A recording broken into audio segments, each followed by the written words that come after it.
Okay, let's unpack this. Have you ever looked at a family tree? You know, those seemingly simple lines and dates connecting generations, and wondered about the incredible, often really surprising stories hidden within them? Oh, absolutely. It's rarely just names and dates, is it? Not at all.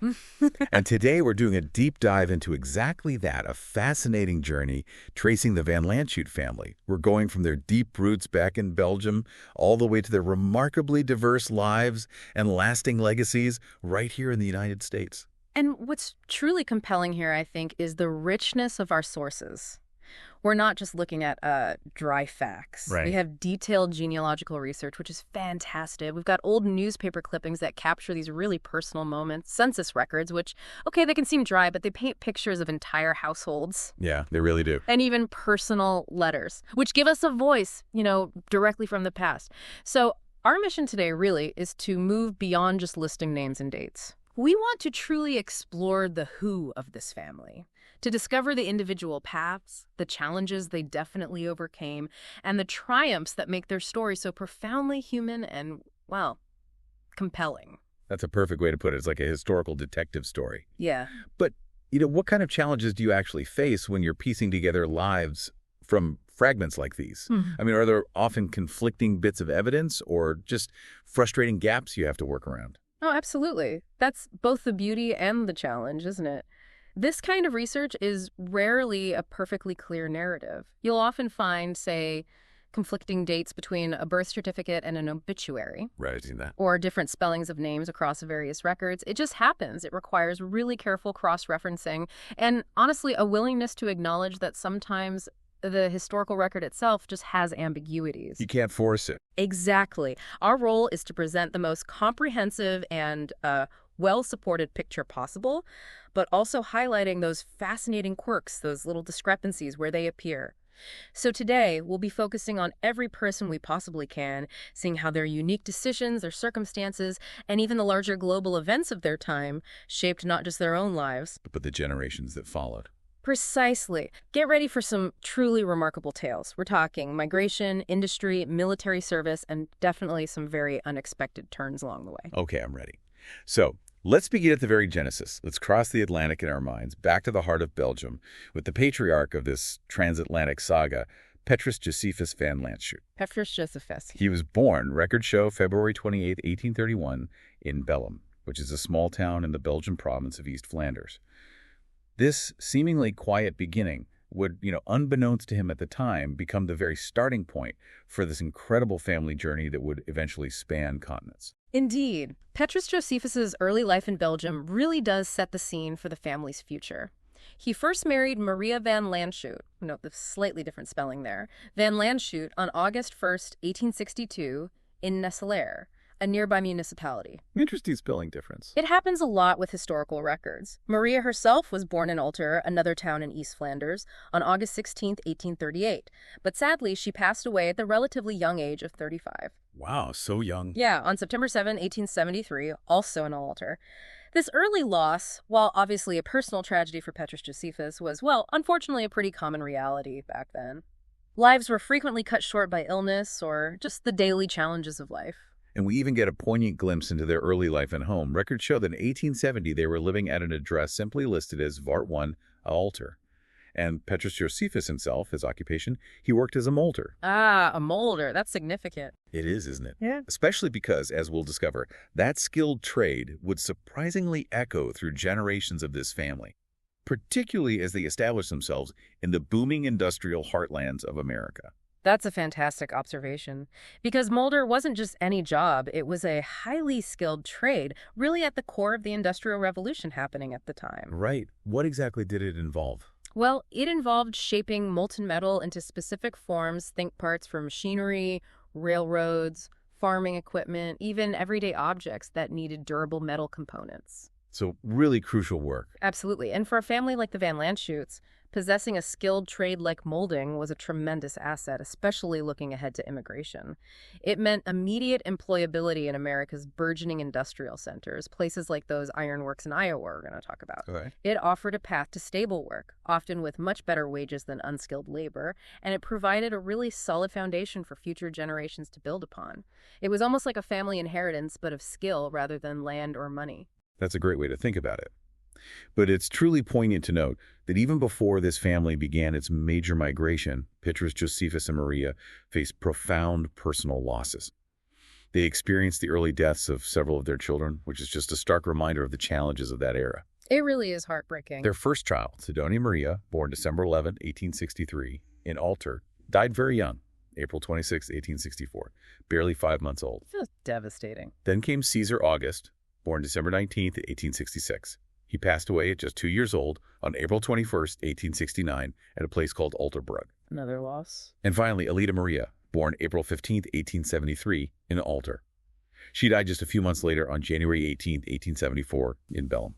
This really underscores the harsh realities of life back then and the tragic prevalence of child mortality. So much hardship, and yet clearly a resilience that would define this family's future.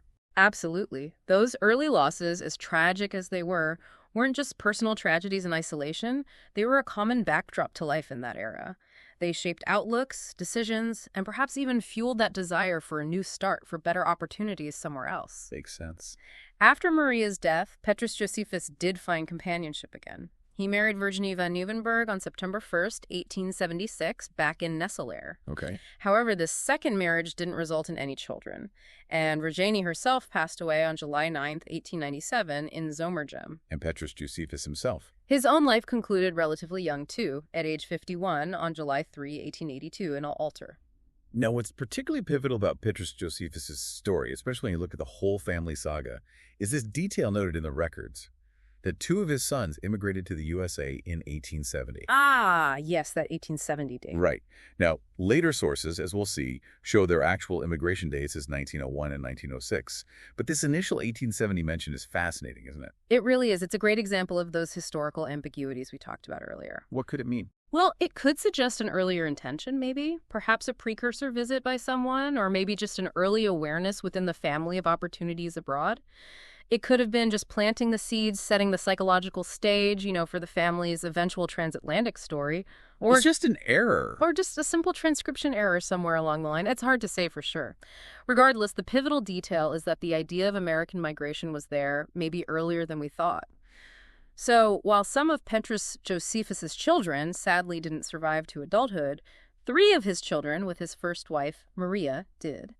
And their individual paths are absolutely central to this story. Okay, who were they? First, there's Elisa. She was born May 11, 1869 in Old Alter, and she lived a remarkably long life, passing away at age 91 on October 10, 1960, in Zomergem. Wow, 91. Right, and her life path was very different from her brothers who ventured across the ocean. The records show that in 1917, she was a nun. A nun. Interesting contrast. It really is. It speaks to the diverse choices and paths available, even within one family during that period. Staying in Belgium, dedicating her life to the church. And then we have the 2 sons who became the American pioneers of this family. Exactly. Alphonse August and AIME Ambrosius. Alphonse August. He was born on May 15th, 1865 in Alterbrug. Alter. Though it's interesting you noted earlier, a later newspaper obituary states his birth month as December 1865. That little discrepancy, May versus December. It might seem minor, but it's a great example of the challenges in historical research, isn't it? These little inconsistencies pop up. They absolutely do. It just reminds us that even official-looking records aren't always perfect. These discrepancies can arise from anything, really. A simple clerical error when the birth was registered, maybe a family member recalling a date slightly differently decades later for an obituary. Or just different ways information was recorded back then. Precisely.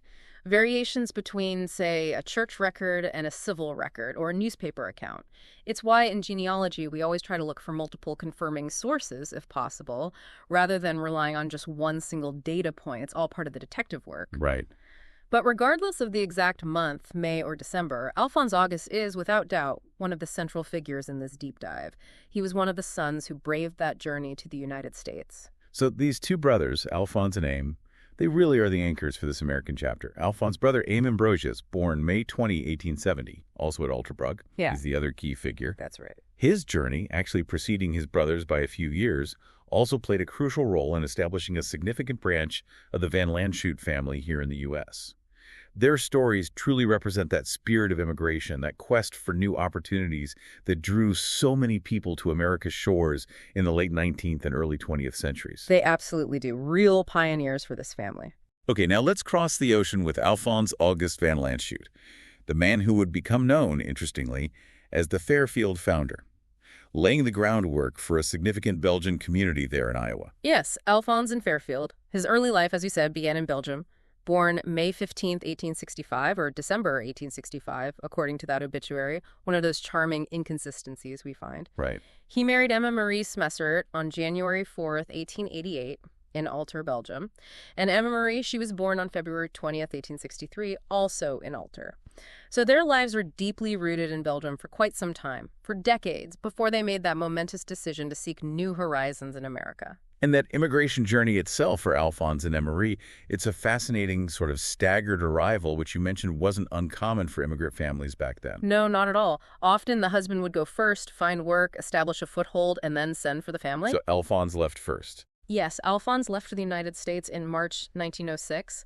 The record actually says he arrived February 3rd, 1906, in East Moline, Rock Island County, Illinois, aboard the SS Kurland. So maybe March was when he departed Belgium. Okay, slight confusion there, but he arrives early 1906. Right, and his initial destination was to stay with his friend, Theophile Martins, in East Moline, Illinois. This prearranged contact network, having someone to go to, was absolutely vital for new immigrants. It made all the difference, I imagine. Immensely. Now, Emma Marie, his wife, followed slightly later. She immigrated on May 26, 1906, with her sights set specifically on Fairfield, Jefferson County, Iowa. Okay, so she knew where they were heading long term. It seems so. She arrived at Ellis Island, interestingly, also on the SS Kurland, but on June 5, 1906, so same ship, later voyage. Huh. Maybe different legs of the journey reported, or just a record mix-up? Could be. Or maybe he came via a different port initially that wasn't Ellis Island, and the record we have for him is just his arrival in Illinois. The key thing is, she arrived a few months after him.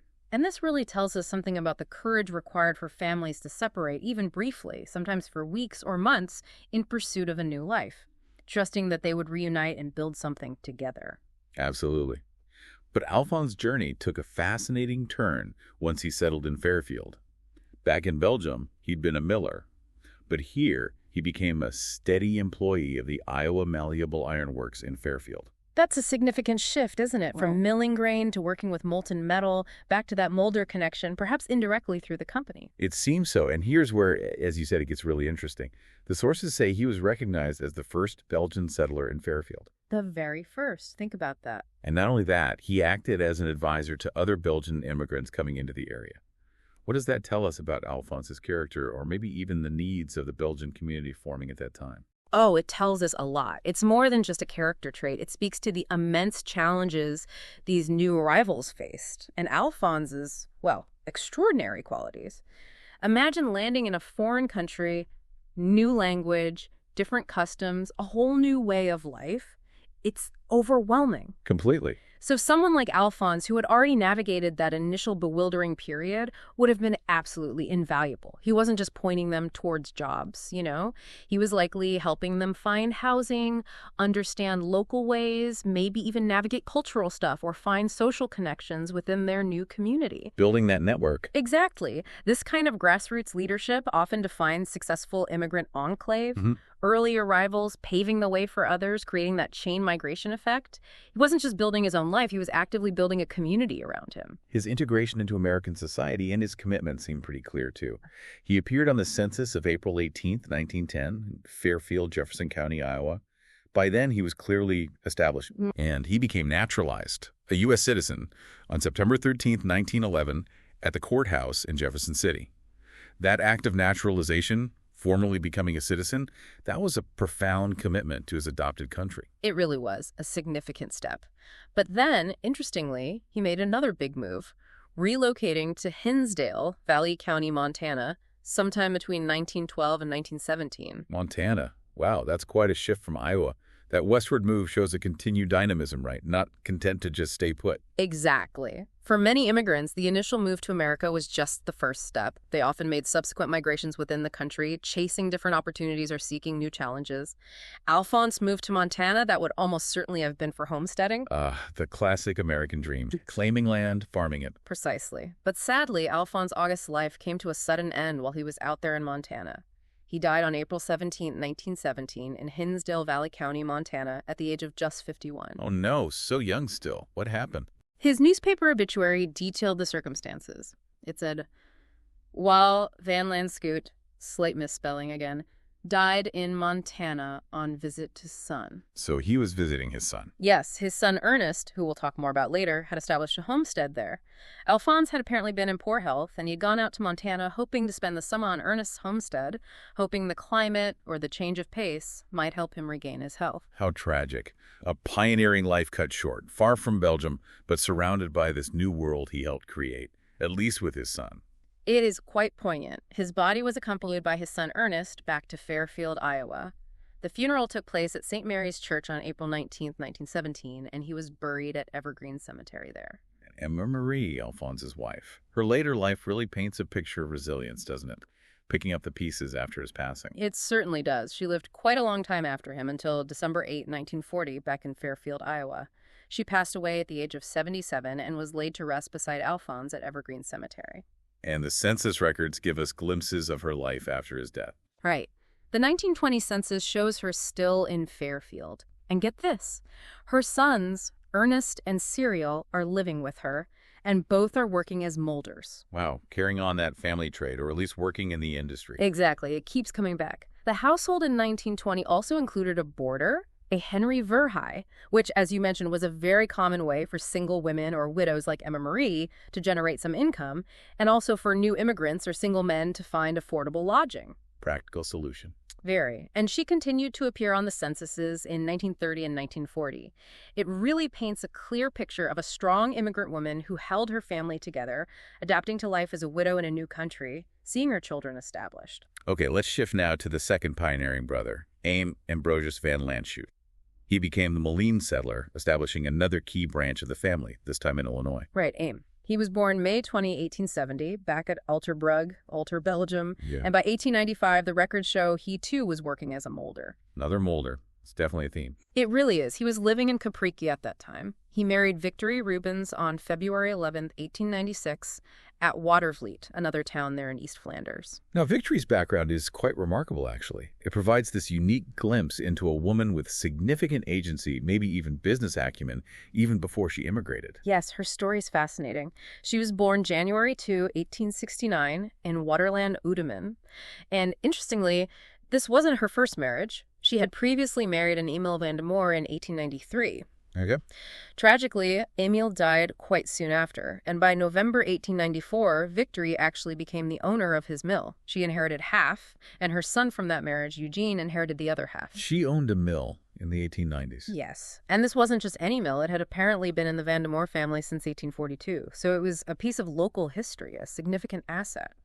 What does this tell us about Victory as a person, and maybe about the opportunities for women in Belgium at that time? That's what I was wondering. It seems pretty unusual. It tells us a tremendous amount. For a woman in the late 19th century to inherit and become the owner of a commercial enterprise like a mill, even partially, it really speaks volumes about her intelligence, her capability, and perhaps also about the specific legal frameworks in Belgium at the time that allowed for such inheritance. So she wasn't just passively inheriting. Doesn't seem like it. She was actively managing property, a valuable asset, clearly a woman of considerable means and independence before she ever set foot in America. And the fact that she later sold the mill in 1909 to the Belgian state, notably after her immigration to the U.S., highlights her ability to make significant financial decisions and liquidate assets, presumably to help fund her new life abroad. Wow.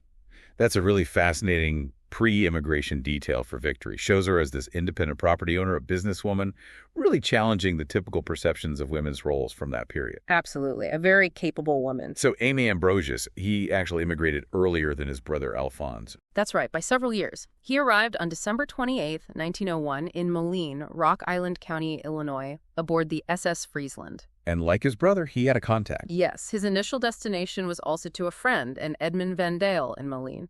Again, showcasing the vital role of these social networks for immigrants getting started. And Victory. Victory and her children, including Eugene from her first marriage, followed him later. They immigrated on July 28, 1906, heading straight to Moline on the SS Zealand. They arrived at Ellis Island on August 7, 1906. And the record clearly states she was going to her husband, AIME, reinforcing that reunification pattern we see so often. So once they were reunited in the United States, AIME quickly embraced his new country too. Seems so. He was naturalized on September 14, 1910, in Moline, Illinois, becoming a citizen just like his brother Alphonse had done around the same time. And work. Did he continue as a molder? The 1920 census actually records him working as a laborer for the arsenal. That would almost certainly be the Rock Island Arsenal, which was a huge industrial and military facility right there in the area. Ah, okay. So stable, if maybe demanding work, contributing to that American industrial landscape. Exactly. And by 1934, the records show him living at 2213 5th Street, Moline, Illinois. Suggests he had established a solid home for his family there. And Victory's life in America. Yeah. She had that interesting background, but life here had its challenges too, it seems. Yes, it appears so. She passed away on April 18, 1933, in East Moline, Illinois, at age 64. The cause was noted as a heart attack. And the newspaper mentioned something about her health. Right. Reports noted that she had been in failing health for 9 years before her death. That paints a picture of potentially prolonged illness and the difficulties that must have imposed on the family, especially during the tough years of the Great Depression. Very true. Her funeral services and burial took place at St. Mary's Cemetery in East Moline. And AIME Ambrosius. He continued living in Moline for a couple more years after Victory's passing. He died on May 2, 1935, also in Moline, Illinois, and also at age 64, just like Victory. He was buried on May 5, 1935, at St. Mary's Cemetery, East Moline, resting alongside his wife. Their lives really represent those foundational efforts of this branch of the family, establishing roots, finding stability, and contributing to the burgeoning industrial workforce of the American Midwest. So we've covered the first generation, Beatrice Josephus back in Belgium, and then the two pioneering brothers, Alphonse and AIME, who truly established these American chapters of the Van Lantschoot family, one in Iowa, one in Illinois. Right, the Fairfield founder and the Moline settler. Exactly. Now let's explore the next generation, their children, the ones who truly forged their identities here in this new American landscape, shaped by both their Belgian heritage, definitely, but also by the opportunities and challenges of their adopted country. First, let's look at the children of Alphonse Auguste and Emma Marie Smessert, the Fairfield branch. Okay. Leading this next wave, we have Mauritius Van Lantschoot. He was born October 13th, 1888, back in Alter, Belgium. So he came over to the U.S. as a young man with his family, experiencing that whole transatlantic journey firsthand. He must have been, about 17 or 18 when they came in 1906? Around that age, yes. A formative time to make such a move. He married Zulma Stander on August 13th, 1912, at St. Mary's in Fairfield, Iowa. That church seems central to the community. It does, a hub for the Belgian families. Seems likely. Zulma was also born in Belgium on June 24, 1884, and she lived a very long life, passing away on August 28, 1979, right there in Fairfield, at the impressive age of 95. Apparently spent many of her later years at the Nelson Nursing Home. Her longevity really offers a stark contrast to the shorter lifespans we saw back in the first generation with Petrus and Maria. It certainly does. And Mauritius, like his father and uncle, he embraced his new country. He became a naturalized citizen on September 13th, 1911. That date keeps coming up for Alphonse's family. Yes, it seems several of them went through the process together, or around the same time, a collective step. During World War I, Mauritius, like many men of his generation, filled out a draft card. His was dated June 15th, 1917, as part of that nationwide registration for men aged 21 to 31. And his career, much like his father's initial work in Fairfield, was rooted in industry. Let me guess. Iowa Malleable Iron. You got it. He was employed for many years as a foreman at the Iowa Malleable Iron Company. The consistency of this company, and maybe the trade within the family, is really remarkable. Foreman, too, so he'd moved up into a supervisory role. Yes, and we can see some tangible signs of his success, his growing prosperity in the records. In 1930, which, was the height of the Great Depression. Tough times. Exactly. He owned a house valued at $3,500. That was a significant sum for the time, indicating some real financial stability, definite upward mobility from those immigrant beginnings. Absolutely. A house was a major achievement. And get this, he even had a radio in his home in 1930. which back then, that was a mark of modern convenience, a sign of a certain comfortable level of living. Yeah, radios were still a bit of a luxury item then. That's a nice detail. Mauritius passed away on November 15, 1961, in Fairfield, Iowa, at age 73, after about a year of failing health. He was survived by his wife, Zulma, his son, Maurice Jr., two of his brothers, August and Ernest, and importantly, his sister, Maria Van Lantschoot, who was still living back in Belgium, highlighting those enduring family ties across the ocean even decades later. Still connected. It's important. Now let's talk about August Arthur Van Lantschoot, Mauritius's brother, because his story represents an even more dramatic ascent. Just incredible. August Arthur, yes, his career is quite something. He was born November 28, 1889, back in Alter, Oost-Vlaanderen, Belgium. He immigrated to the U.S. in 1908. So interestingly, a couple of years after his father, Alphonse, had made the initial leap, he came over to join him in this new adventure. Right, so he was maybe 18 or 19 when he arrived. Seems about right. He, too, was naturalized on that same key date, September 13, 1911, and he also registered for the WWI draft on June 5, 1917, showing his commitment to his new home, just like his brother. And August Arthur's personal life, well, like many individuals who lived long and full lives, it involved multiple marriages, reflecting different chapters. Right. Who did he marry? His first marriage, and a very significant one as we'll see, was to Martha Smessert on August 27, 1912. They married in South Bend, Indiana, interestingly, not Fairfield. South Bend. Okay. Martha, born November 28, 1889, in Nivelles, Belgium, same birthday as August, different year, had actually immigrated much earlier than him back in 1892 when she was just 3 years old. Wow, so she grew up largely in the States. Yes. She passed away on December 18, 1958, in Fairfield, Iowa, at age 69. Years later, August married an Alma B. Linder around 1960. And finally, his third marriage was to Madeline Ruth Leonard on July 24, 1968, in Fairfield. Madeline Ruth Leonard. What do we know about her? Quite a bit, actually. She was born March 5, 1910, in Mount Sterling, Iowa. She had a really diverse career herself, worked as a secretary and legal assistant for a law firm. Then, fascinatingly, she worked for Fairfield Aluminum Castings, which was August's own company.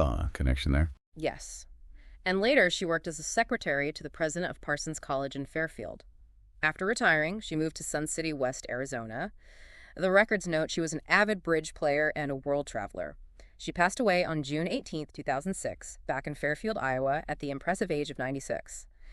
These details paint a picture of a well-traveled, professionally accomplished woman who shared August's later years. Interesting life story for her, too. But August Arthur's career. Yeah. That's truly extraordinary. A real testament to sheer grit, intelligence, and ambition. He started his journey in the foundry industry as a common laborer at the Iowa Malleable Iron Co. Back at Iowa Malleable. Yep. And his first job, unloading coal from railroad cars for a mere 6 cents a ton. Just try to imagine that. Back-breaking raw physical labor. 6 cents a ton. That detail just jumps out. It immediately brings to mind the incredibly arduous conditions faced by countless immigrants and working-class Americans in the early 20th century. Unbelievable. The source notes he was 16 at the time, though based on his birth year and 1908 immigration, he'd be 18 or 19. Minor point, maybe, but it speaks volumes about the intense physical labor that marked his beginnings, whatever the exact age. Absolutely. But his ascent, wow, it was incredibly rapid. Far from a common trajectory for someone starting like that. After just 5 years doing various labor jobs, he became a shipping clerk at age 21. Okay, moving up already. But he didn't stop there. Recognizing his own potential and clearly driven by this incredible intellectual curiosity, he pursued further education. He studied chemistry at the Malleable Iron Research Institute in Albany, New York, and metallurgy at the famous Rensselaer Polytechnic Institute, RPI, in Troy, New York. So he went from laborer to pursuing advanced technical education. That's amazing. It really is. This thirst for knowledge, this drive for self-improvement, it propelled him forward, moving from the physical grind of labor into a highly specialized technical field. Yeah, and it certainly paid off, didn't it? Big time. By 1920, he had become a metallurgist at Iowa Malleable Iron, a highly skilled, highly sought-after position.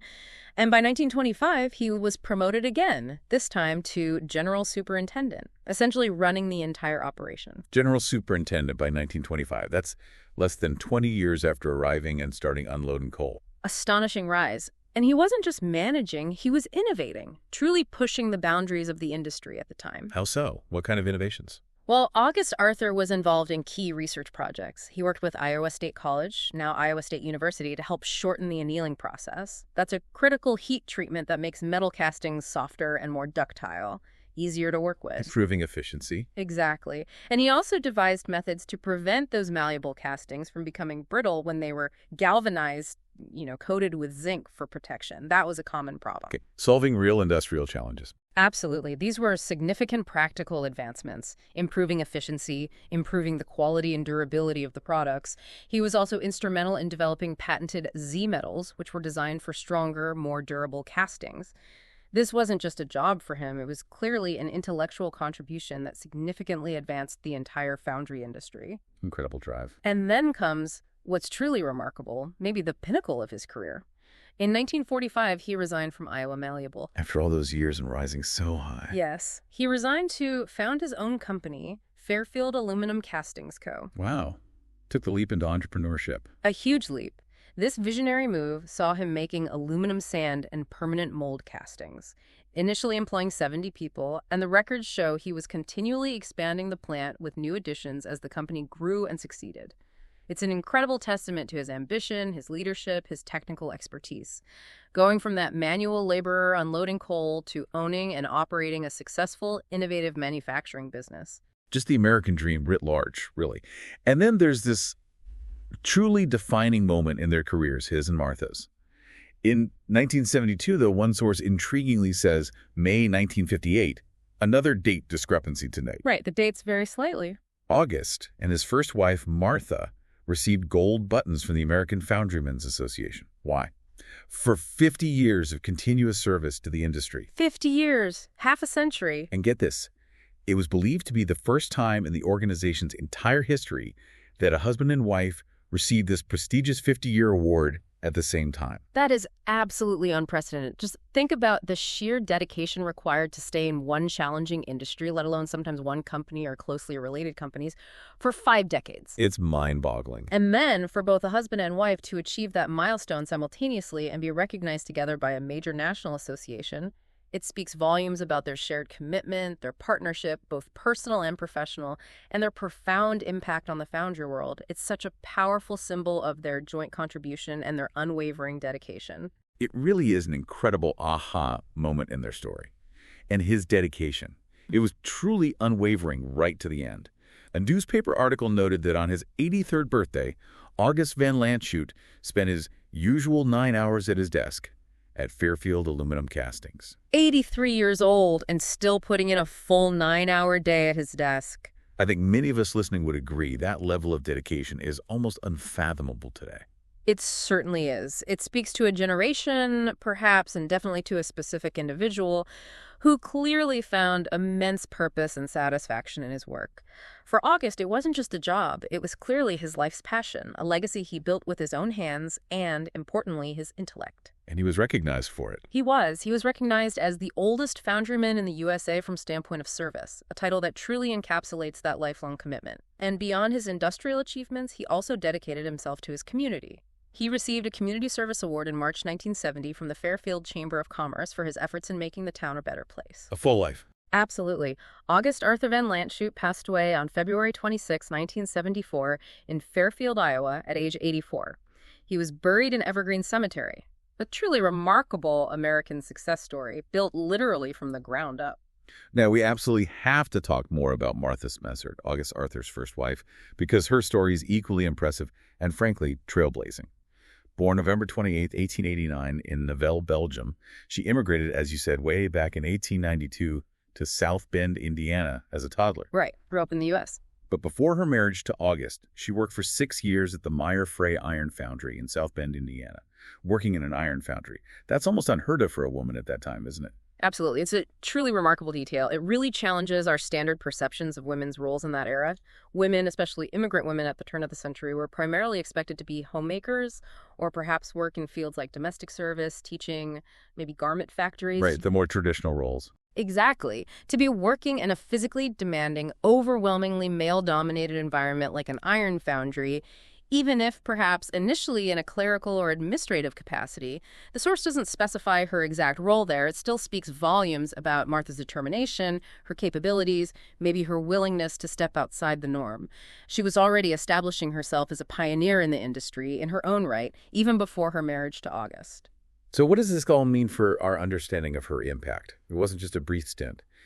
After moving to Fairfield with August, she continued her career. She served as a bookkeeper at Iowa Malleable Iron for 33 years. 33 years? That's an incredible tenure, a career in itself. Absolutely. And then, when August started his own company, Fairfield Aluminum Castings, Martha became its treasurer and office manager for 14 years. Treasurer and office manager. Key roles. Definitely. So this woman was a significant force in the industry, working tirelessly alongside her husband, yes, but also earning national recognition in her own right. She wasn't just a supportive spouse in the background. She was clearly integral to the financial and operational success of both Iowa Malleable, in her role there, and later their own business.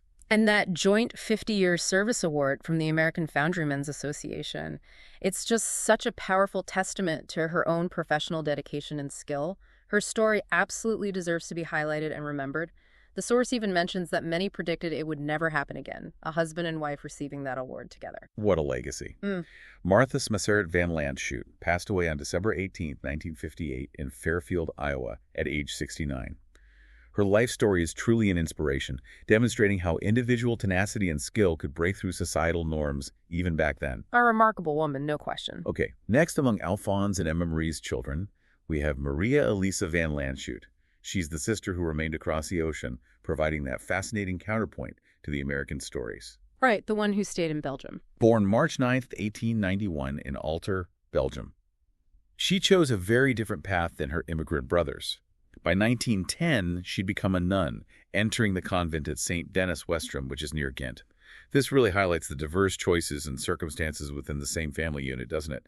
Some embracing secular work and migration, while others pursued spiritual callings within their homeland. It really does. Different paths, different priorities. And her story also brings up that particularly poignant detail we touched on earlier about the profound impact of global events on personal connections. Alphon's obituary from 1917 specifically mentions her. What did it say? It noted that no word has been received from her since the outbreak of the war, referring, of course, to World War I. Oh, wow. That brief line just speaks volumes, doesn't it? About the anxiety, the uncertainty that families endured when separated by such a monumental conflict, unable to communicate with loved ones for potentially years across war-torn Europe. The emotional toll of that silence must have been just immense. Unimaginable today, really. We know Maria Elisa lived until January 3, 1966. She passed away in Brachat, Belgium at age 74. She lived a long life dedicated to her faith, but perhaps she never saw her American relatives again after they left. We don't know for sure from these sources. A life lived apart, yet still connected by memory and family ties. Now then there's Ernest Van Lantschoot. He seems like a character, a true American homesteader and veteran. His life story takes us from that industrial Midwest setting out to the vast American West. Ernest, yes. Born November 6, 1892 in Alter, Belgium, he followed his family to the U.S., immigrating on November 3, 1906 to Fairfield, Iowa on the SS Caron land. He would have been about 14 then. And like his brothers, he was naturalized on September 13, 1911, marking his commitment to his new country. Right. And Ernest's early career, perhaps unsurprisingly, involved working as a molder at the Iowa Malleable Iron Co. There it is again, that recurring family profession, a testament to its demand, maybe, and the family's skill passed down or learned. Seems very likely. But then, in 1913, Ernest embarked on that classic American adventure.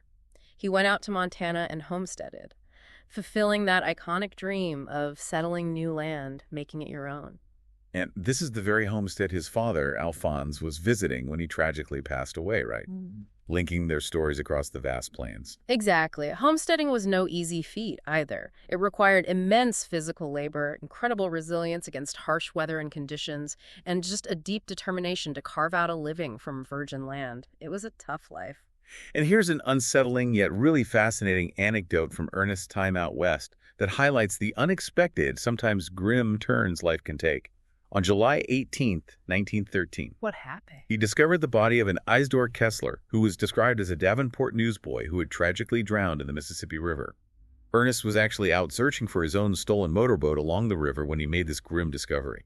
Wow. Talk about an unexpected and dramatic event. Adds a really unique dimension to his life story, far removed from the quiet fields of Belgium or the industrial noise of Iowa. It's moments like these specific, unusual anecdotes that make these historical figures feel so real. Totally agree. His life also intersected with major historical events. He filled out a WWI draft card on June 5, 1914, while he was in Montana, showing his readiness to serve. 1914. That's quite early for a U.S. draft card, before the U.S. entered the war. Maybe that date is off, or it was a state militia registration. The main federal draft registration was later, 1917-18. Good point. The source says 1914, but 1917 seems more likely for the federal draft. Another little historical puzzle. Regardless, later in 1918, he definitely joined the U.S. Navy. Navy, okay. Well, the records are a bit mixed. One part says Navy, another says he moved from Glasgow, Montana to Rock Island, Illinois, and voluntarily enlisted in the infantry, leaving for Camp Greene, North Carolina. His military service concluded on September 3, 1919. Okay, so infantry service seems more detailed. This demonstrates that profound patriotism and sense of duty that many immigrants felt towards their adopted country during wartime, often fighting, potentially dying, for a land that was still relatively new to them. Absolutely. After his military service, Ernest continued his life out west for a while, clearly drawn to those wide-open spaces. By December 1922, records show he was the owner of Section 1135 and 35E in Genevieve, Montana. So, confirmation of his success as a homesteader, owning land. Holding onto the land. The 1930 census lists him as a farmer in Valley County, Montana, and interestingly, it noted that he spoke French, indicating the retention of his native language, those cultural ties, even while building a life deep in the American West. That's a great detail. Language persistence. Eventually, though, he did return to Fairfield, and fittingly, he was employed as an inspector at Fairfield Aluminum Castings Camp, the company founded by his brother August before he finally retired. Shows a kind of full-circle journey, doesn't it? Back to his family roots and the industrial foundation they had built together. It really does. A return home, in a sense. Ernest married Alice Elizabeth Arndt on April 9, 1938, in Keokuk, Iowa. Alice, born January 1, 1907, in Bisbee, North Dakota, was actually reared in Montana. Ah, so they shared that Montana connection. That makes sense. It does. She passed away on October 17, 1983, in Keokuk, Iowa, at age 76.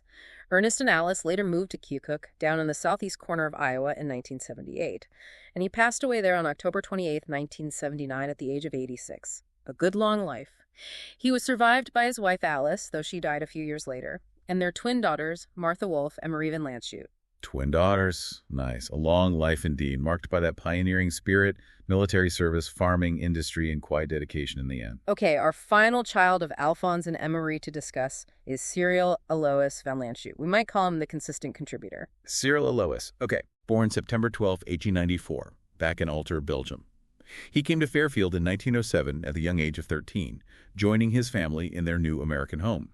He, too, became a naturalized citizen on that key date, September 13th, 1911, alongside his brothers Mauritius and August. Part of that group naturalization. Yeah. And Cyril also served his country during World War I. Yes. He filled out a WWI draft card on June 5, 1917. The records show him serving as a private of Company D, 109th Ammo Train, 34th Division, contributing to the war effort. An ammo train unit, important logistical role. He married Irma van de Voorde on May 13, 1922, back in Fairfield, Iowa. Irma was born May 4, 1891, also in Alter, Belgium, so likely someone he knew from the old country or from the Belgian community in Fairfield. She immigrated in 1922, the year they married. She passed away on September 25, 1970, in Fairfield at age 79. And Cyril's career. Did he follow the family path? He did. His career demonstrated a remarkable steady commitment. He was employed as a molder Of course. at the Iowa Malleable Iron Company for an impressive 27 years. 27 years. That highlights a real dedication to his trade, a long-term contribution to American industry, much like his father and brothers had worked there. It shows how stability and having a reliable skill could lead to a solid, steady working-class life. Exactly. He passed away relatively young, though, on July 11, 1953, in Fairfield, Iowa, at age 58. The records say it was after about 8 months of failing health, and he actually died at the Veterans Hospital over in Iowa City. Ah, VA hospital, his military service connection. Right. He was survived by his wife, Irma, their daughters, Zivie and Gossick, his brothers, Maurice, August, and Ernest, and his sister, Maria, still over in Belgium. His life really represents that quiet backbone of the family's success, the steady work that kept things going. Okay, so that covers the children of Alphonse and Emma Marie in Fairfield. Now let's turn our attention to the children of AIME, Ambrosius, and Victory Rubens, the Moline branch, and their unique paths here in the United States, showcasing another fascinating side of this extensive family tree. Right. First up is Eugene. Born December 11, 1894, in Watervliet, Oost-Vlaanderen. Now, he had a fascinating family history we touched on. He was Victory's son from her previous marriage to Emil van The mill owner's son. Exactly. And he was later adopted by AIME Van Lantschoot, which was a common practice then to sort of formalize family bonds, especially after a victory remarried. He was naturalized in 1910, like his cousins, embracing his new American identity. Eugene's story really stands out, doesn't it? Particularly his military service during World War I and the profound choices he later made about his own identity. Definitely. He filled out a WWI draft card on June 5th, 1917. Interestingly, the location listed is Valley County, Montana. Montana, same place as his cousin Ernest's draft card and where Alphonse died. There must have been some connection or visit happening out there between the cousins around that time. Seems very likely. He served in the U.S. Army over in Europe, specifically in Battery B, 2nd Minnesota Field Artillery. And then, significantly, after his military service, sometime in the 1920s, he made this powerful personal statement. He changed his name back to his original family name, Van de Moor. Van de Moor. That's profound detail, isn't it? About identity, about heritage, his personal connection to his birth family's legacy, the mill owners, perhaps, even after decades of being known as a Van Lantschoot. It really is. It speaks to a deep sense of personal history, maybe a desire to honor his biological father's lineage after serving his adopted country so valiantly in the war. And this is where we get that truly incredible glimpse into his experience, that powerful letter he sent home in August 1918. Yes, the letter. He'd been reported missing in action first, right? Causing immense worry for his parents back in Moline. Imagine getting that news. But then the letter arrives.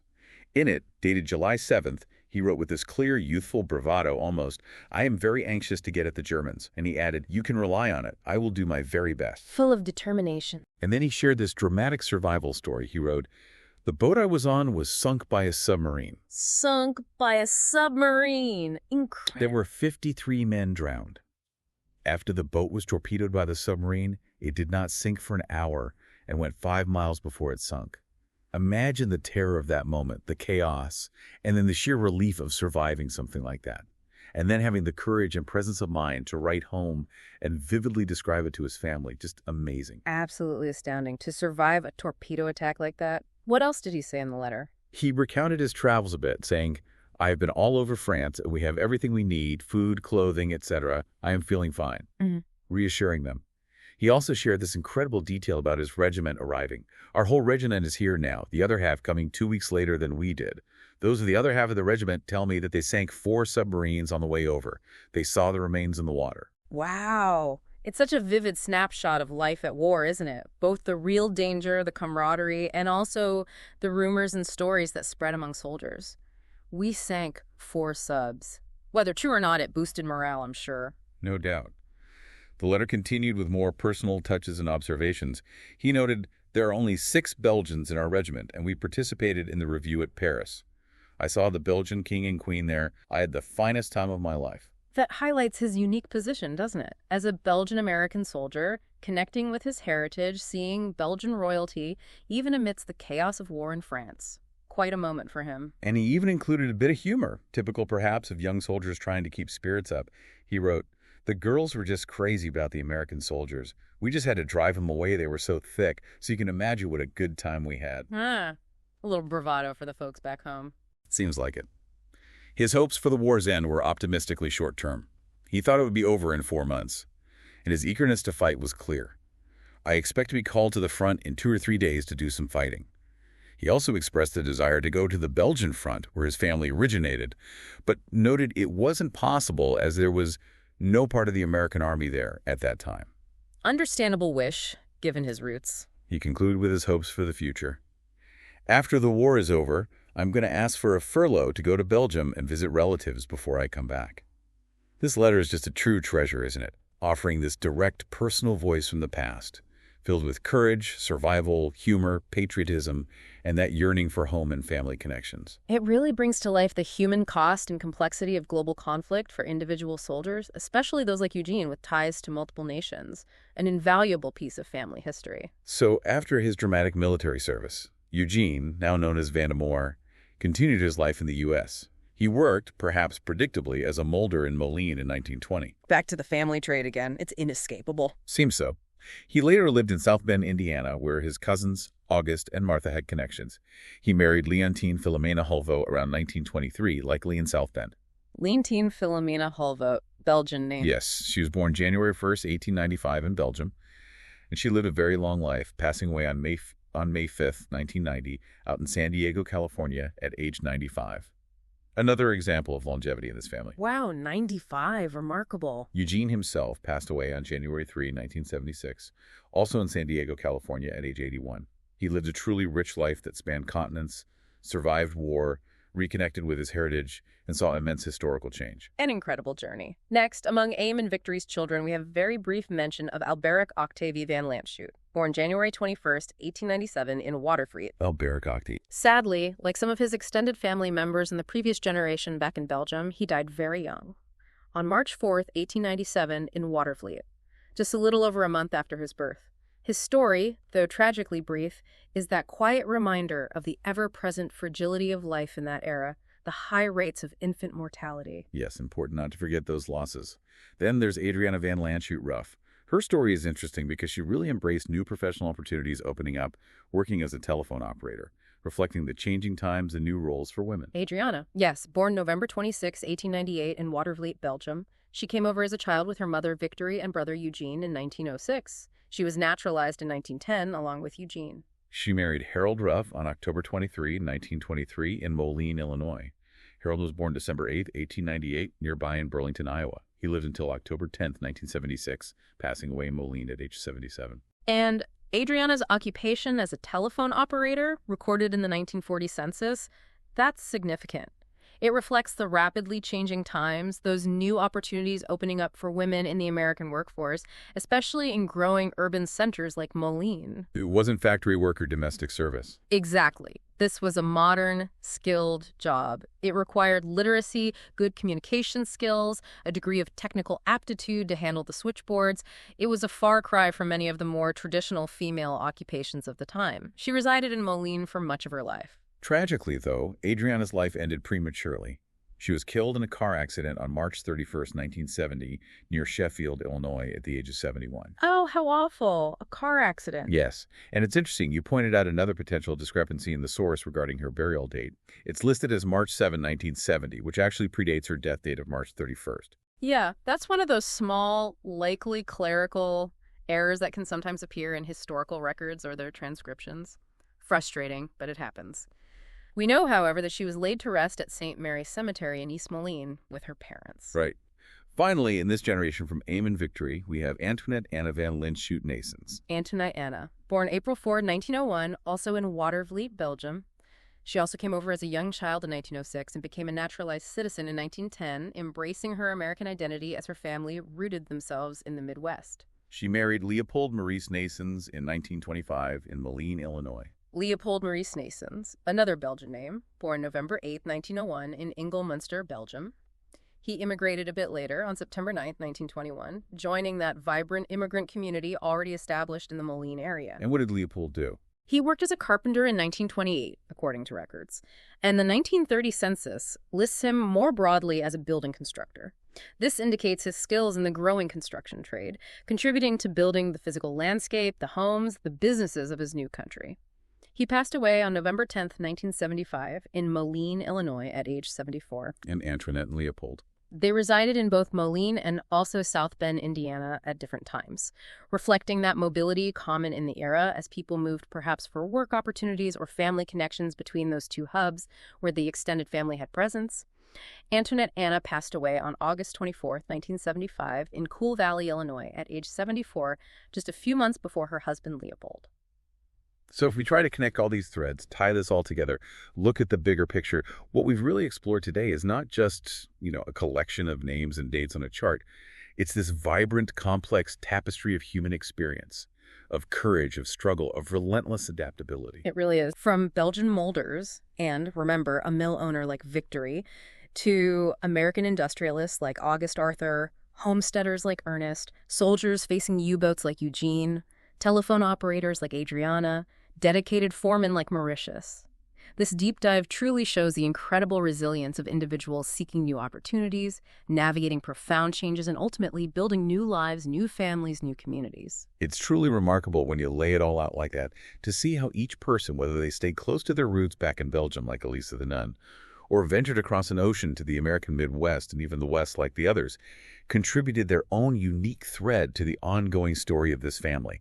That courage just to emigrate in the first place, the dedication to often incredibly arduous work, the immense life-altering impact of world wars on people like Eugene and the others who served, and just the quiet perseverance through daily life, raising families, building communities. It's all there in these records, painting this vivid picture of a family forging its destiny, one individual life, one story at a time. And looking at these individual stories, these personal journeys, it naturally raises an important question for us today, I think.